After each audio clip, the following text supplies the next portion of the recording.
Hello friends, भाद्रपद मास की कथा का अध्याय 9। पराशर जी बोले, हे मैत्रेय, संपूर्ण देवता गणों के इस प्रकार लोक पितामह श्री ब्रह्मा भी उनके साथ क्षीर सागर के तट पर गए। वहाँ पर पितामह ब्रह्मा जी ने संपूर्ण जगत के साथ भगवान श्री विष्णु भगवान की अति मंगलमयी वाक्यों से स्तुति की। ब्रह्मा जी ने कहा, जो समस्त आलोक और पृथ्वी आदि समस्त गुरुओं से भी परिपूर्ण है, उन निखिल लोक विश्राम पृथ्वी के आधार स्वरूप अनंत अज और अव्यय नारायण को मैं नमस्कार करता हूँ। मेरा संपूर्ण जगत जिसमें स्थित है, जिससे उत्पन्न हुआ है, तथा जो देव सर्वभूतमय है, तथा जो परा से भी पर है, जो पुरुष से भी पर है, मुक्ति लाभ के लिए क्षोभकामी मुनिजन जिनका ध्यान करते हैं, जिस ईश्वर में सत्यवादी प्राकृतिक गुणों का सर्वथा भाव है, वह सर्वशुद्ध से भी परम शुद्ध परमात्मा स्वरूप आदि स्वरूप हम पर आकर्षित हो।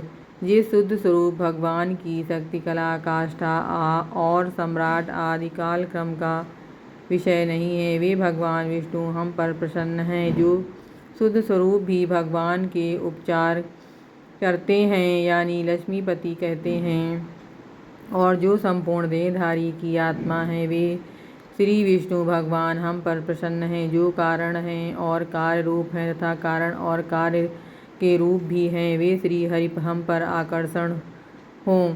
जो कार्यभूत पंचक का भी कार्य ब्रह्मांड है, उसका कार्य महत्व का कार्य दक्षादि का भी कार्यभूत है, उनको हम प्रणाम करते हैं। इसी समय उन्होंने उन्मत्त ऐरावत पर चढ़कर देवताओं के साथ आते हुए तीनों लोकों के स्वामी सचीपति इंद्र को देखा। उन्हें देखकर मुनिवर दुर्वासा ने क्रोधित होकर मतवाले भंवरे से गुंजायमान मंगल अपने शिष्य से उद्घाटित देवराज इंद्र के ऊपर फेंक दी। देवराज ने ऐरावत के मस्तक पर डाल दिया। उसी समय दुर्वासा जी बोले, इंद्र, मैं प्रार्थना चित्त हूँ, मेरे अंतकरण में क्षमा को स्थान नहीं है। वे मुनिजन तो और ही हैं, तुम समझो, मैं तो दुर्वासा हूँ। गौतमादि अन्य मुनिजनों ने अन्यथा ही इतना मुँह फुलाया है, पर याद रखो, मुझे दुर्वासा का सर्वस्व तो क्षमा नहीं करना है। दया मूर्ति वशिष्ठ आदि के वृद्धि बढ़ाकर स्तुति करने से तू इतना गौरवान्वित हो गया कि आज मेरा भी अपमान करने लगा।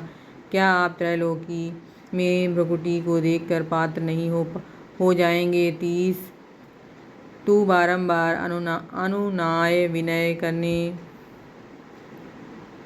का ढोंग क्यों करता? आपकी स्तुति से क्या होगा? मैं क्षमा नहीं कर सकता। श्री पराशर जी बोले, हे ब्रह्मा, इस प्रकार वे विप्रवर वहाँ से चले गए और इंद्र भी ऐरावत पर चढ़कर अमरावती को चले गए।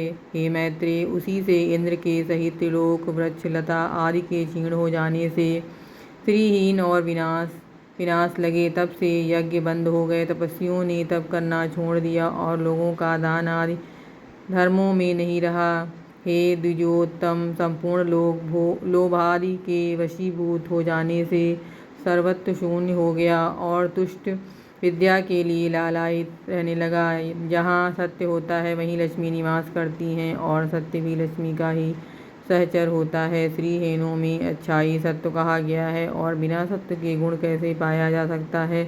गुण के बिना पुरुष में बल, शौर्य आदि सभी का अभाव हो जाता है, और निर्बल तथा अशक्त पुरुष में सभी का अभाव होता है। संप्रदाय होने पर प्रतिष्ठित पुरुष की बुद्धि होती है।